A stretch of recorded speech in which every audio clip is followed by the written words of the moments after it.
147వ కీర్తన 19వ వాక్యం. 147వ కీర్తన 19వ వాక్యం. వాక్యమును యాకోబునకు తెలియజేసెను.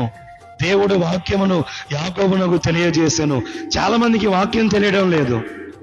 చాలా మంది సేవకులే కావచ్చు, విశ్వాసులే కావచ్చు, ఎవరి ఇష్టానుసారంగా వాళ్ళు భక్తి చేస్తున్నారు, మందిరాలకు వెళ్తారు, బట్టలు వేసుకుంటారు, విచ్చలవిడిగా బ్రతుకుతుంటారు. ప్రతిదానికి వాక్యం. ఎలాంటి బట్టలు వేసుకోవాలి, వాక్యం ఏం చెప్తుంది. ఎలా అలంకరించుకోవాలి, వాక్యం ఏం చెప్తుంది. మార్కు సువార్త 12:24లో వాక్యము తెలియకయే, లేఖనములు తెలియకే వాళ్ళు పొరబడుచున్నారు. లేఖనాలు తెలుసుకోవాలి. సంఘం ఎలా ఉండాలి, లేఖనం ఏం చెప్తుంది. సేవకులు ఎలా సేవ చేయాలి, లేఖనం ఏం చెప్తుంది. బైబిల్లో ప్రతిదానికి లేఖనంలో రాయబడి ఉంది.